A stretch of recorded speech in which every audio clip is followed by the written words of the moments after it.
Hello, Self-Love Life 101ers. It is me, Crystal Bell. I'm back with a new video for you. I'm finally in a space where my camera is working. I've had so much trouble with this camera. I cannot even begin to explain to you the troubles of this camera, but I want to get right into the video. So first and foremost, welcome back. I feel so excited to make videos on my camera again. And I feel so good to share with you. There have been so many things going on.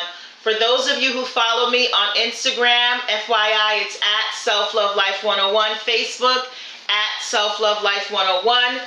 You have been keeping up with me. You know that I've been posting a lot of different things. I've been posting videos, I've been posting messages, and I've also been behind the scenes figuring out how to rework this camera. So with that said, welcome. Today I'm going to start with talking about Jay-Z and this new NFL deal, and then I'm going to talk about how hard it is to build a YouTube channel. So first I want to start with this Jay-Z NFL deal.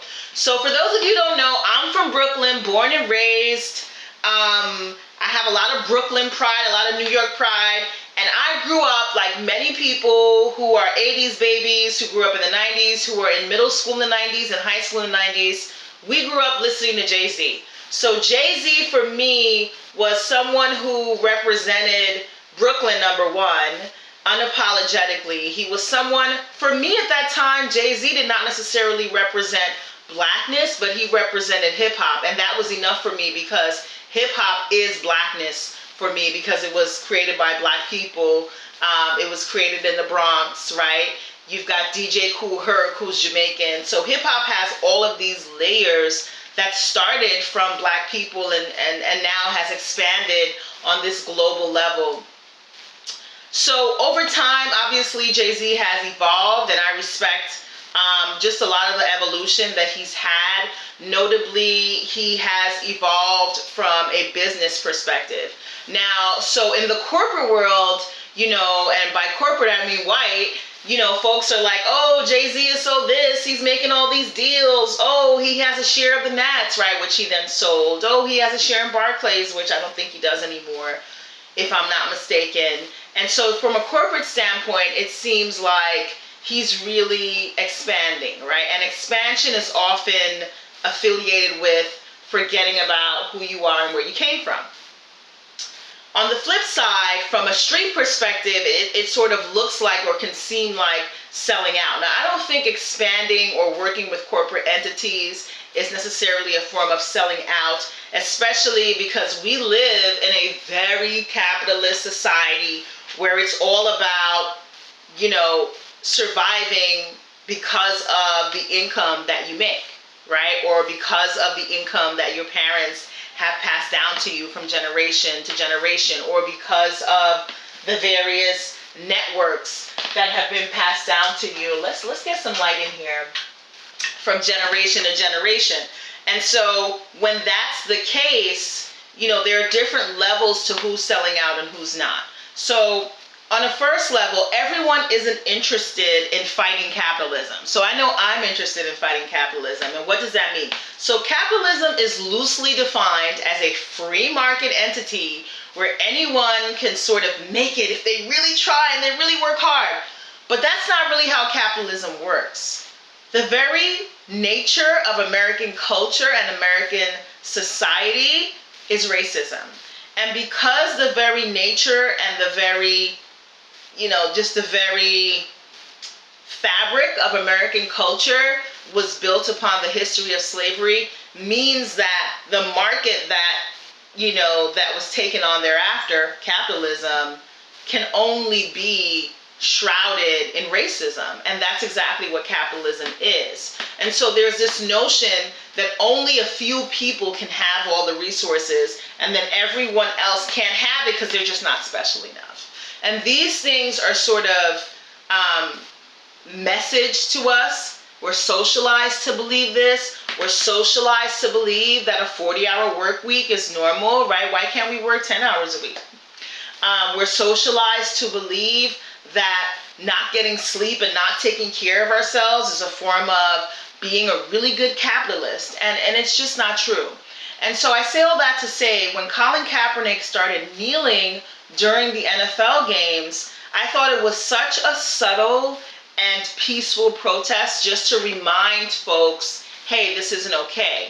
And I think for an NFL player to do that, especially someone who is of privilege, right? And he has a lot of privileges. He is light-skinned, right? He is biracial. He was an NFL player, right? So you've got money, you've got the power, you've got the look. So there was nothing about him that would benefit from doing something like this. And obviously he didn't. From what I understand, over time, him and Jay-Z had a pretty good relationship, and Jay-Z was even advising people not to perform at halftime shows. By the way, the NFL halftime shows, they don't pay artists. Why? Because you're never going to get an audience watching you like this. You're never going to get this large an audience. And what's interesting is I was talking to my brother about this, and he sort of justified, well, it is true. And after that, they get all the music streams. I get it, I do. Still, the NFL is a billion-dollar organization that can, in fact, afford to pay people. So pay people. Pay people and let them get the additional payment that comes from the folks who are going to stream. Because everybody who watches is not going to stream. Everybody who watches the performance is not going to be in love with the performance. I just want to say that. So that's been bothering me. So to see him now make this deal with the NFL as the social justice coordinator, I actually think it's very comical and it's very satirical, and it speaks a lot to the cost that people will take on for the sake of making more money. And speaking of making more money, also in a capitalist society, right? How do people tell you to make more money? Okay, so now you got to invest, right? Because in order to make more money, you got to spend more money. But the reality is, guys, there are enough resources for all of us to thrive. There are enough resources for everyone to eat. Actually, there are enough resources for everyone to do more than eat, right? And money is man-made, right? So money is not this special thing that we can't find, that we have to extract from, right? It's not a diamond, it's money. And so we really need to reimagine what equality looks like, what humanity can look like. And by reimagining, I mean questioning some of our faves. So if Jay-Z is your fave, it doesn't mean you can't question some of his choices. It doesn't mean you can't feel disappointed that he would think in his mind that he's going to be the social justice navigator, right? And so they're probably going to let him allow certain people to perform that would normally perform at the Super Bowl, and then that will be equality. It's not. So yes, I'm troubled by that. Yes, I'm troubled by the fact that people think that we still don't have to kneel. And obviously there are other ways to protest, but the American educational system also indoctrinates children to learn the Star-Spangled Banner, to sing God Bless America all the time. I'm witnessing this because I'm a mother of 2 young children, and I'm pushing back with my daughter. I'm having these conversations with my 6-year-old. Like, okay, how do you feel about the Pledge of Allegiance? Well, they taught it to us. Let's talk about this. Let's go through this. And I tell her there are some people who don't have these freedoms, right? And we talk about blackness and we talk about these things, and I'm talking about it with my 4-year-old as well. And so this kind of blind allegiance, this kind of blind patriotism, which the NFL literally eats, sleeps, and breathes, needs to be questioned. And so Jay-Z, you get the side eye. All right, that's that. Moving on, building a YouTube channel. Building a social media page. Pause. Let me tell you how hard it is. And I'm going to just be Crystal from Brooklyn right now. So you've got a lot of Crystals. You've got PhD Crystal. You've got Dr. Bell Crystal. You've got Crystal from Brooklyn. You've got Crystal the mother. You've got Crystal the sister girl. You've got a lot of crystals. I'm a lot of crystals, and I've really gone over my own videos, and I know that what I'm giving to you is sort of a more respectable person who's sitting down and talking about these concepts of self-love, which I'm very passionate about, by the way. Shout out to my clients who work with me. Shout out to the clients who have been with me since day one, who support my business. I see you, and I am completely grateful for you. And then there's the other people, and I'm talking to y'all. There's the other group of people who will watch your videos, who will look at your posts, who will follow you and never like your posts, never like your videos, never click on the link. And I don't mind that, but don't follow me. You know what I'm saying? The other piece is, for me, I know that sometimes people don't want to watch a video. I get it. But what I don't understand is, why is it so hard to hit the like button, right? Why is it so hard to click on the heart? And that is not even to say like, oh, I think I have the best content and this, because I know I don't. But what I do know is there are more people engaging with the videos than is represented. Even just to gain followers, it has been very hard. And I'm not even talking about strangers. I am talking about people I know, friends, family, acquaintances, and I practice what I preach. Any friend of mine who has started a business, I have supported their business. I like their page. I like their posts. It takes nothing away from me, right? But I'm also thinking about what's interesting is with this Jay-Z conversation, there's a motorcycle outside. With this Jay-Z conversation, that's kind of what capitalism makes us believe in other areas of our life.